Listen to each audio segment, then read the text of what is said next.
ते नर्मदाबाईंनी सांगत होत्या असंच एक वडील मुलाचं भांडण झालं आणि दोघांनी डोक्यात राग घालून घेतली. वडिलांना काही तो मनस्ताप सहन नाही झाला आणि लागला ना मधुमेह त्यांच्या मागे. मला बाई असंच वाटायचं एवढं घरात रामायण चाललंय यांच्या मागे नाही तर माझ्या मागे काहीतरी लागायचं बाई दुखणं. वासू चहा घे. वासू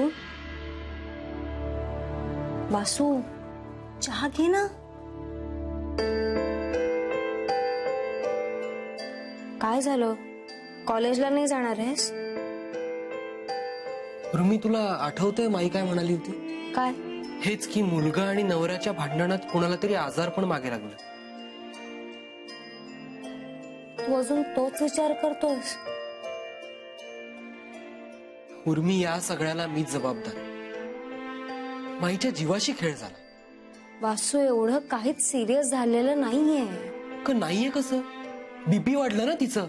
हो पण नॉर्मल होईल हळूहळू. स्ट्रेसमुळे होतं हे सगळं. औषधं चालू आहेत आणि या सगळ्याचा ताण हार्टवरही येऊ शकतो. हो पण आपण आता माईंना ताण द्यायचा नाहीये की नाही? आपण दिला नाही तरी तो येणारच आहे. हो पण एवढं काहीही झालेलं नाहीये. होतील त्या रिकवर. आणि काय म्हणजे रिकवर होईल माई पण त्याच्या पुढे काय? पुढे काय? उर्मी आपल्याला या घरात आणि गावात राहता येणार नाही. माईला पुन्हा या सगळ्याचं टेन्शन येणार आणि पुन्हा तेच होणार. आपण काहीतरी सोल्युशन काढूया यावर. हा उर्मी आपण नाही काढू शकत काही सोल्युशन. हे गाव दादांचं आहे आणि हे घरही दादांचं आहे. काय सांगणार होतं पण त्यांना? मी जाणार नाहीये.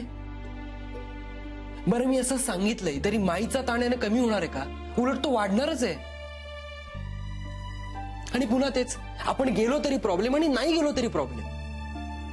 असो हे बघ माझ्या. उर्मी हे बघ माई आजारी असताना आपण शांतपणे जाऊ पण शकत नाही. हो पण तू शांत हो ना आधी. मला ना काय करावं ते कळतच नाही. हे बघ सध्या त्या बरं होणं आपल्यासाठी जास्त गरजेचं आहे. त्यावर फोकस करूया. आणि त्यानंतर काय हाच तर मुद्दा आहे. आणि ते फक्त आपल्या हातात नाहीये. हो पण म्हणून त्याचा असा त्रास करून घेऊन काही होणार आहे का? मला होतोय. वासू तुला असं नाही वाटत की दादा पण या सगळ्याचा विचार करत असतील? मला नाही वाटत. दादा धर्मापुढे दुसऱ्या कशाला महत्व देतील ते. अरे पण त्यांचं जे काही म्हणणं असेल ते निदान समोर तर येऊ दे. उर्मी त्यांनी त्यांचं म्हणणं स्पष्ट केलेलं आहे. त्यांना आपलं लग्न मान्यच नाहीये. आपण नवरा बायको आहोत हे ते ऍक्सेप्टच करणार नाही. आणि आपलं एकत्र राहणं गैर आहे आणि अनैतिक असं त्यांना वाटलं तर मला आश्चर्य नाही वाटणार. तू चहा घे ना तो गार होईल. माझं डोकं गरम झालंय आता. असो उर्मी दादा म्हणजे डेड एंड आहेत. त्यांच्या पुढे काही नाही.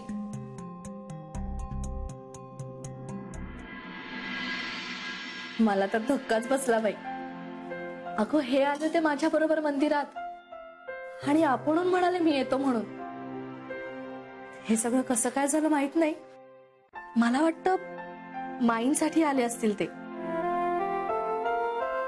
काही का असे ना ते आले ना देव पावला म्हणायचं.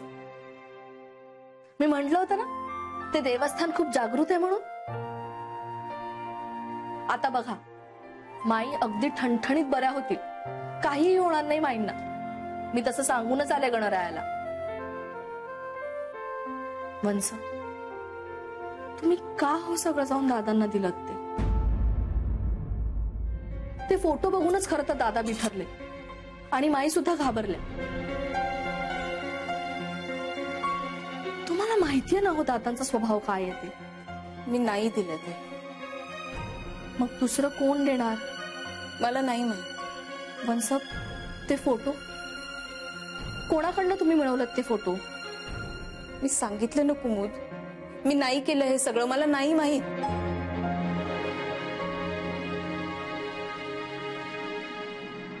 मला सांग काय गरज होती त्यांना हा उद्योग करायची?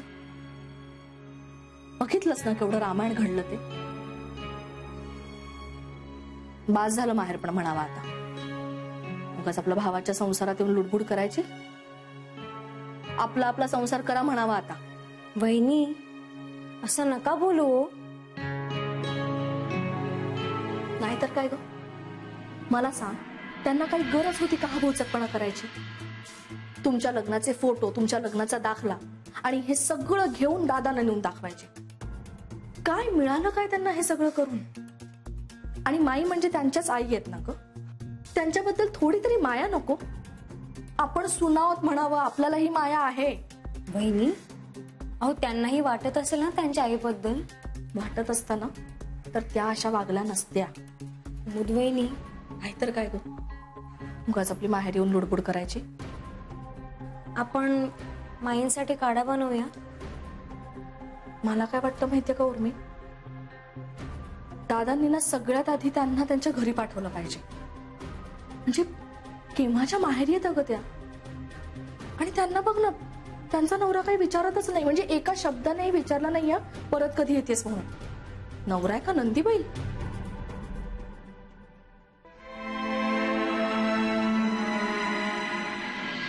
माई, तुला काहीही झालेलं नाहीये. तू लवकर बरी हो बरं आता. म्हणजे तू मोकळा. मी कुठेही जाणार नाहीये. मला बरं वाटावं म्हणून बोलतोय. झालं, मी खरंच जाणार नाहीये. घे माझी शपथ. माई नको ना. मला माहिती हे सगळं. माई आता कशाला शपथ वगैरे घ्यायला लावतीयस? शपथ घेतलीस तरच खरं मानेन मी. माई हे बघ, आधीच तुझी तब्येत बरी नाहीये. मी तुझी शपथ नाही घेणार.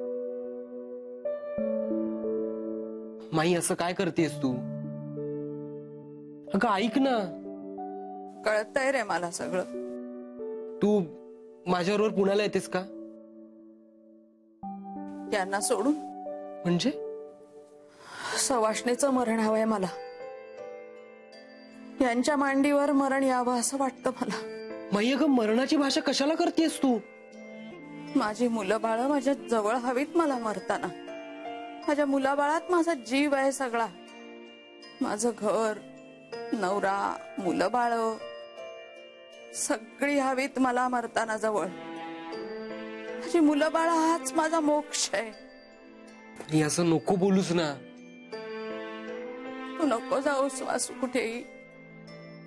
तू गेलास तर 4 दिवसांनी मरायची ती आत्ताच मरेन मी. माई तू आता मरणाची भाषा केलीस ना तर मी तुझ्याशी बोलणार नाहीये. हे बघ वासू, शपथ आहे तुला माझी. तू आता आराम कर बरं, गप्प बस. आणि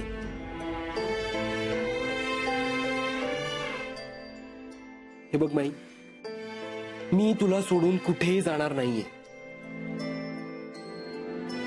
वासू, तू आता काही बोलू नकोस. तू आराम कर आता. चल झोप बरं. चल.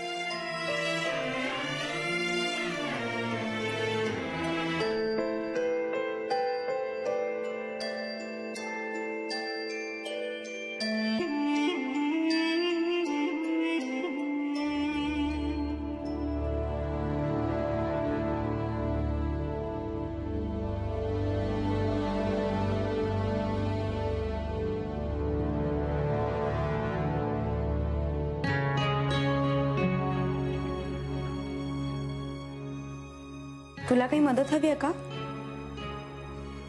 नाही नको, मी करेन. बरं झालं तुम्ही थांबलात. तुम्ही गेले असता तर माईंची अवस्था परत बिघडली असती. जीजींनी असं करायला नको होतं. म्हणजे तुम्ही गुपचूप लग्न केलं होतं, पण त्यांनी कशाला तुमचे वाभाडे काढायचे?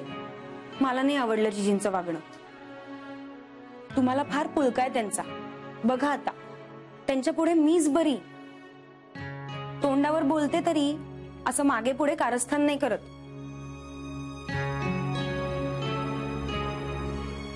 माईंची अवस्था बघवत नाहीये ना बिचाऱ्या. एवढं करतात घरासाठी तरी काडीची सुद्धा सत्ता नाही त्यांना. घरात सगळं दादांचं चालतं आणि माईंना फक्त हो ला हो करावं लागतं. हो, पण त्यांना नाही वाटत काही त्याचं. पण आपल्याला वाटतं ना, मग आपण त्यांच्यामध्ये का पडायचं? मध्ये कोण पडतंय? पण वाईट तर वाटतच ना. तुला खोटं वाटेल पण मी खरं सांगू का, मला ना जीजींचा फार राग आला. त्यांना असंच हवं असणार. म्हणजे हल्ली मुलींना पण इन्स्टिट्यूट वाटा असतो ना. मला वाटतं एक वाटा कमी म्हणून त्यांनी एक कारस्थान केलं असणार. दादा तर म्हणालेच आहेत ना, वारसा हक्कातून तुम्हाला वगळणार आहेत. आता कोण राहिले? रामचंद्र दादा आणि त्या. म्हणजे जिथे 3 हिस्से होणार तिथे 2च होणार ना आता. म्हणून तर तळ ठोकून बसले तिथे माहेरी. इतके दिवस कोणी राहतं का हो माहेरी? कसं दुधातली माशी काढावी ना तसं काढलंय तुम्हाला बाहेर. जीजी खरं हुशार म्हणायच्या. उर्मी, तुला पटलं नाहीये का माझं बोलणं? काय? मी बोलले ते. मला पटल्याने काय होणार आहे? तसं नाही, पण मी बरोबर बोलले की नाही? ते तुझं म्हणणं आहे नंदिनी, वस्तुस्थिती नाहीये ती. मग काय असेल त्यांच्या मनात? त्यांचा विचार आपण का करायचा? सावध राहायला पाहिजे ना, विशेषतः तुम्ही.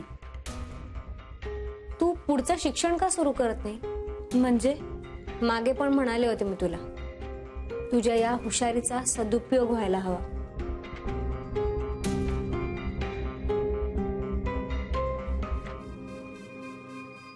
माझी हुशारी तर आता फक्त तू माझं या घरातलं हिरावलेलं स्थान परत मिळवण्यासाठी वापरणार. हा डाव फसला, पण पुढचा डाव नाही फसला. अशी टोल देईन ना तुला की पाणी पण नाही मागणार तू. तुझी सगळी गुरमी नाही ना उतरवली तर बाबांचं नाव नाही लावणार.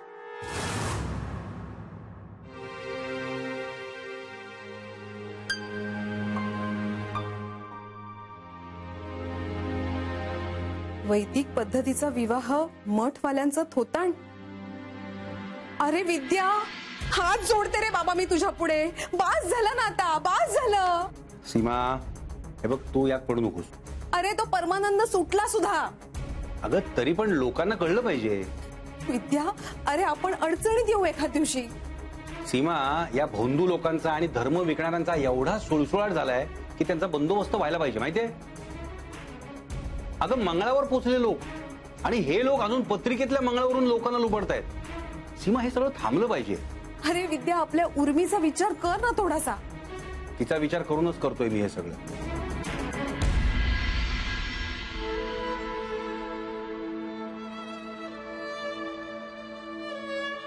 दादा, पुनर्वसूला जायला सांगणं माईंसाठी जरा. काय, मला कल्पना आहे त्याची. त्यांची अवस्था नाजूक आहे, पण धर्माची प्रतारणा करणं बरोबर नाही ना.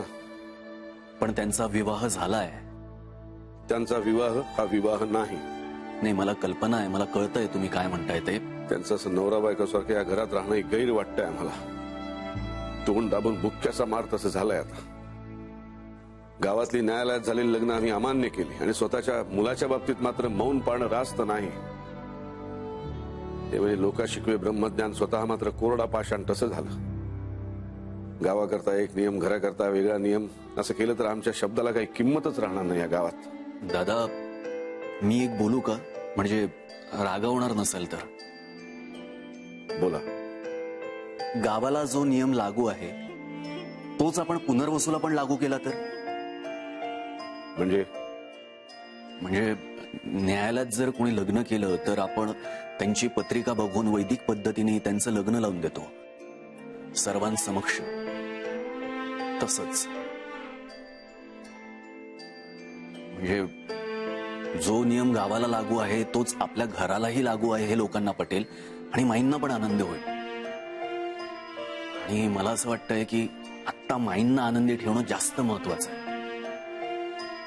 पुनर्वसूनी जे केलं त्याला माफ करायला हवं, म्हणजे असं मला वाटतं. बाकी तुम्ही ठरवाल तसं.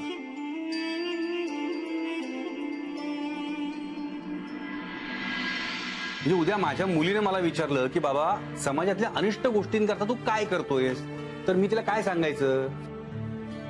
काही नाही, आमचा विचार चालू आहे, आमचं चिंतन चालू आहे, चर्चा करतोय आम्ही खूप.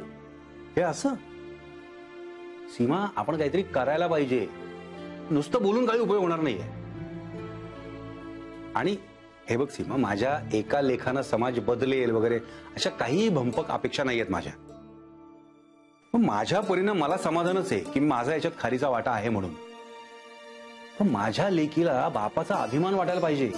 विद्या, अरे पण तुला काही झालं तर? आता हे बघ, हा विचार करून मी घाबरून राहू शकत नाही हा सीमा. जे चूक आहे ते चूक आहे. आता धर्माच्या नावाखाली लोकांची फसवणूक करणाऱ्यांविरुद्ध मी बोलत राहणारच. मग माझं काहीही झालं तरी चालेल मला. अगं दत्ताचा अवतार म्हणून घेतो हा स्वतःला, लाज वाटायला पाहिजे त्याला. तरुण जोडप्यांची लग्न वैदिक पद्धतीनं धार्मिक संस्कारात करून देतो असं म्हणत हा लाखो रुपये उकळतो त्यांच्याकडनं. बरं, मुलींचं शोषण करतो. सीमा, आपल्याला एक मुलगी आहे. अरे तेच म्हणते मी, आपल्यालाही एक मुलगी आहे. अरे तिचा विचार कर ना जरा. तू कशाला पडतोस ह्यात? काय करायचं ते करू दे ना. लोकांना धार्मिक पद्धतीने लग्न करायचं तर करू दे, नाही तर काय वाटेल ते करू दे. सगळं थोतांड आहे. लग्न हे लग्न असतं. म्हणजे दोन माणसांनी विचारपूर्वक आयुष्यभर एकत्र राहण्याचा घेतलेला निर्णय. अरे पण लोकांना हवे असतात लग्नाचे संस्कार. हे असले संस्कार करण्यापेक्षा म्हणावं विचार करा. बरं, एवढे सगळे संस्कार करून केलेली लग्न ही टिकतात का? नाही टिकत. कारण का? विचार केलेलाच नसतो ना.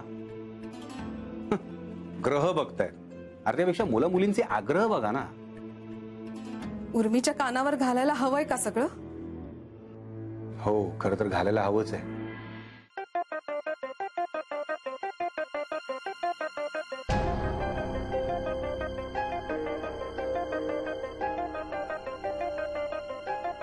वासू, अरे कॉलेजला जा ना तू. मी सांगितलंय मी जाणार नाही. माईंची काळजी घ्यायला इथे आम्ही सगळी जण आहोत. माझं मन नाही लागणार. हे बघ, तू जर बाहेर गेलास ना तर तुलाच थोडंसं बरं वाटेल.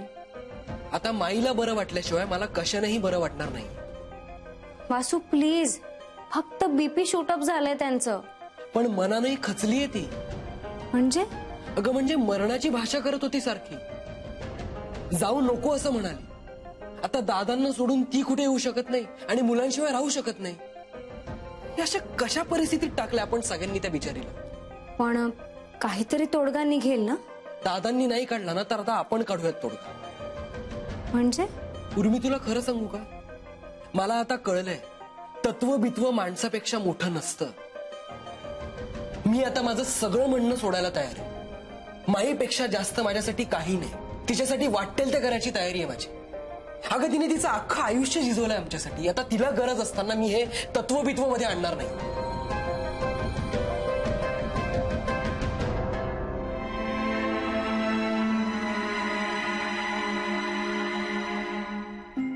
तुमची तगमग कळते आम्हाला. आईचं मन आहे तुमचं.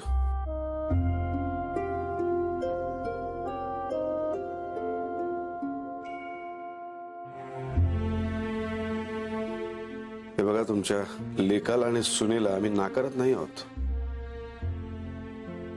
आम्ही फक्त नाकारतो आहोत त्यांचं लग्न. म्हणजे गावातल्या इतर कोणालाही लागू आहे तोच नियम तुमच्या चिरंजीवांना आणि सुनेलाही लागू होतो.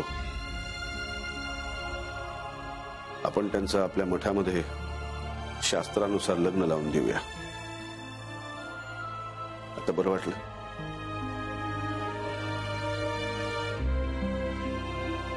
मग आता डोळ्यातून पाणी काढायचं नाही. तुमचे खूप उपकार झाले. आम्ही पती म्हणून आमचा धर्म निभावतो आहोत. आम्ही त्यांची लबाडी माफ करतो.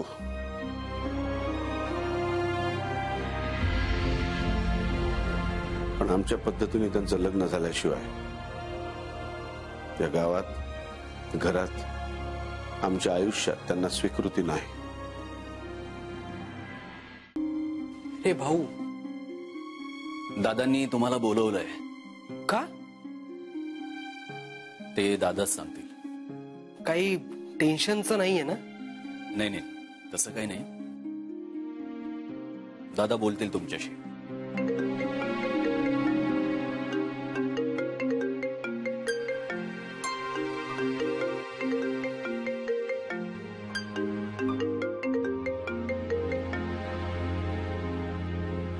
बोल बाबा.